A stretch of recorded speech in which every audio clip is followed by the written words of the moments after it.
Oi, gente, alunos e alunas da Linguística 12, nosso curso Sintaxe Formal. Eu sou o professor Eduardo Kennedy, estamos no primeiro semestre de 2020 e este é o 19º vídeo da nossa série, o 9º e penúltimo da segunda unidade do curso. Vamos, nesse vídeo, falar especificamente de questões de sintaxe que não são exatamente função sintática. Vamos analisar algumas questões, começando pela ordem linear.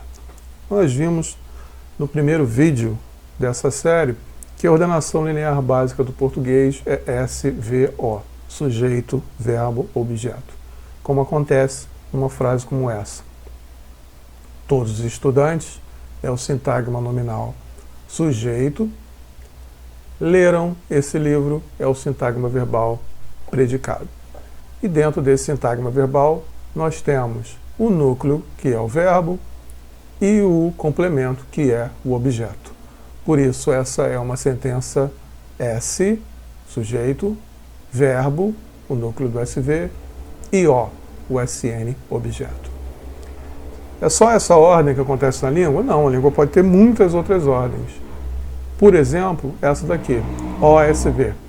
Por que é um OSV? Vocês já estão vendo que o objeto é anteposto, é jogado para a periferia esquerda da frase. E aí nós vamos ter objeto, sujeito, verbo, como na frase. Esse livro todos os alunos leram. Então, tenham cuidado, porque nem sempre o sintagma nominal que inicia a frase é o sujeito. Se nós tivermos topicalização, que é colocar um sintagma no início da frase, esse sintagma nominal pode não ser o sujeito. O sujeito pode ser topicalizado também, mas outras funções podem ser topicalizadas. Então nós podemos ter SVO, mas também o ASV. E podemos ter a ordem VS. O que é a ordem VS? É a ordem que na frase não tem objeto, é só sujeito e verbo na frase, e o verbo vem antes do sujeito. Pensa, por exemplo, começaram as aulas, acabaram as férias, chegaram as encomendas, etc. Todos esses são exemplos de VS, verbo e sujeito na estrutura da frase. Tanto que poderia ser SV, se fosse as aulas começaram, as encomendas chegaram, as férias acabaram, todos seriam SV, sem objeto, porque não é um verbo transitivo. Então, a ordenação linear é alguma coisa para a qual nós temos sempre que atentar. Nós vamos sempre achar que a ordem vai ser SVO porque é mais frequente, é canônica, principalmente na escrita. Mas tenham atenção quando é OSV e quando é VS, sobretudo quando vocês estiverem fazendo uma análise sintática. Nota, inclusive, que em frases VS é comum que o verbo perca a concordância com o seu sujeito, porque o sujeito vai aparecer pós-posto, olha. Ele vai aparecer depois do verbo e isso enfraquece a concordância. Somente quando o sujeito está antes do verbo, como aqui, também como aqui, é que a concordância é favorecida. Outro tópico, os pronomes clíticos, chamados pronomes átonos, que podem ser de primeira, segunda ou terceira pessoa. Digamos que eu tenho uma frase como nós vimos Maria. Então Maria é um pronome sintagma nominal, mas ele poderia ocorrer na forma de um clítico, na língua escrita mais formal, como nós a vimos.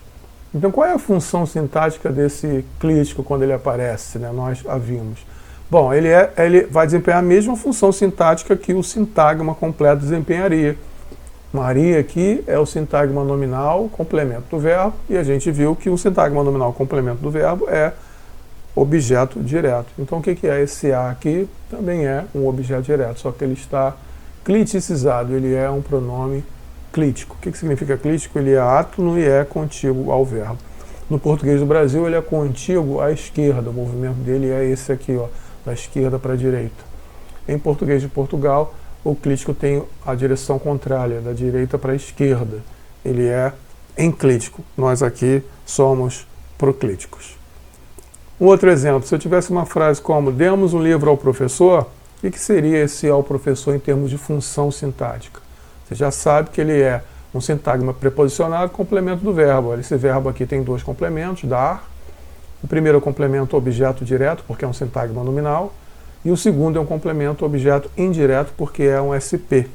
E notem que esse SP pode ser pronominalizado, pode ser cliticizado. Ele pode virar, lhe demos um livro. E o que é esse ler aqui? A função sintática dele é a mesma do sintagma completo ao que ele se refere, do sintagma pleno, sintagma preposicionado. Ler, então, é o objeto indireto. Pensem nisso. O clítico a, o, me. O me às vezes pode ser indireto também. Ele me deu um livro, então esse me é complemento de deu. O livro é o objeto direto, ele deu o livro para mim. Se fosse para mim, fica mais claro que é um objeto indireto, um SP. Mas ele me deu o livro, o que é esse me? Ele é um proclítico, ele é um clítico de primeira pessoa, que é o objeto indireto. Mas se fosse ele me viu, então me viu é objeto direto, porque é complemento do verbo ver. Então, o me pode ser objeto direto ou indireto, mas o a é tipicamente objeto direto e o le é tipicamente objeto indireto por causa desse movimento de criticização. E o tal do objeto direto preposicionado, que é uma excrescência da nomenclatura, porque se ele é direto não tem preposição, então como é que ele pode ser direto e preposicionado ao mesmo tempo? Vamos entender porque baboseira é essa. Imagine que o verbo seja beber e eu diga italianos bebem muito vinho. Então eu sei que isso aqui é o objeto direto, porque é um sintagma nominal complemento do verbo. Bebi vinho, sintagma nominal complemento do verbo. Mas eu posso dizer bebi do vinho, que tem uma ideia mais partitiva, ou pode ter um estilo, talvez bíblico aqui, bebi do vinho, comi do pão. Então o que acontece aqui? Isso não significa que a regência do verbo foi alterada, o verbo passou a ser transitivo direto. A interpretação é que aqui nós usamos uma preposição para incluir algum valor interpretativo, algum valor discursivo, estilístico. Então a ideia é que quando o verbo é transitivo direto, porque o seu complemento é tipicamente sintagma nominal, e aí nós, por alguma razão, quase sempre estilística, colocamos um sintagma preposicionado, como está aqui nesse exemplo, então nós temos um objeto direto preposicionado, que é um recurso estilístico, colocar uma preposição antes do objeto direto. Veja, por exemplo, o que ocorre com o verbo amar. O verbo amar é transitivo direto, por quê? Porque ele seleciona como complemento um SN. SN, complemento do verbo, é objeto direto. Então você tem aqui, olha, um SN, você, complementa o objeto direto do verbo. Mas esse verbo, principalmente nesse uso bíblico, costuma ser preposicionado, costuma ter essa preposição estilística. Eu amo Deus é menos comum do que eu amo a Deus. Vamos amar Deus é menos comum do que vamos amar a Deus. Então é a preposição sendo inserida à frente do objeto direto para criar um efeito estilístico. Outra questão interessante é a função sintática que os pronomes relativos desempenham dentro de uma oração relativa, uma oração adjetiva. Imagine que a oração adjetiva seja essa aqui entre colchetes. O livro que nós lemos é bom. Essa oração adjetiva, como qualquer oração, tem a sua própria estrutura sintática, com o seu sujeito, o seu verbo e os eventuais complementos do verbo, e também a adjunta nominal, a adjunta adverbial. Tudo que pode ter numa oração pode ter numa oração subordinada qualquer, inclusive na oração adjetiva. Então vejamos a estrutura sintática dentro da oração adjetiva. Olha, que nós lemos é uma oração, por isso nós separamos isso tudo aqui, e dentro dela nós temos o sujeito. Notem que o sujeito da oração principal é independente do sujeito da oração relativa. Está aqui o sujeito da oração principal, o livro. E dentro da oração relativa, o sujeito é nós, o pronome da primeira pessoa do plural. O verbo é o verbo ler. Mas cadê o objeto direto desse verbo? Cadê o complemento de ler? O que é lido? A gente sabe que semanticamente o que é lido é o livro, né? Mas o livro é um constituinte fora da oração relativa. A oração relativa vai ter tipicamente uma lacuna. Pode ter também um pronome resumitivo, um pronome cópia, como o livro que nós lemos, ele, né?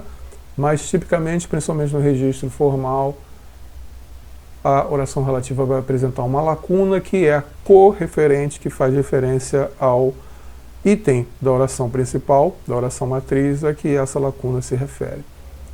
Então notem que um pronome relativo justamente faz a relação entre essa lacuna e o elemento fora da oração relativa ao qual essa lacuna se refere. Então, que se relaciona à esquerda com o referente e à direita com a lacuna. Então, pensa assim, qual é a função sintática correspondente a desse que? É a função sintática da lacuna. Então, vejam só, nós lemos o quê? Lemos o livro, só que o livro não está dentro da frase, não está dentro da oração, está lá na outra oração da frase. Então, aqui nós temos uma lacuna que se refere ao pronome que se refere ao referente livro. Essa lacuna está na posição de objeto direto, porque é o SN complemento do verbo. Então, o pronome relativo corresponde a uma função de objeto direto. A análise sintática dos pronomes relativos é só isso. Encontra o referente da lacuna. Está aqui. A lacuna é a função sintática do pronome relativo. Imagine que a frase fosse outra. Se a frase fosse: o professor que leu o livro é bom, vamos para a oração relativa. Leu o livro. Leu o livro, então tem um sujeito nulo. Poderia ser um sujeito preenchido. O professor que ele leu o livro, mas isso não é registro escrito padrão. Vamos imaginar o padrão, mas a análise seria a mesma, né? Temos aqui a lacuna, que é o sujeito do verbo ler. Está aqui o objeto do verbo ler. E lá, a oração principal, com o sujeito e o predicado. A oração relativa está dentro do sujeito. Qual é a função sintática desse pronome? É só você encontrar a função sintática da lacuna. Está aqui, ó. A lacuna está na posição de sujeito. Então, a função sintática do pronome relativo é de sujeito. Essas são questões mais gerais, elas estão espalhadas no livro inteiro. Por enquanto é só. Bons estudos.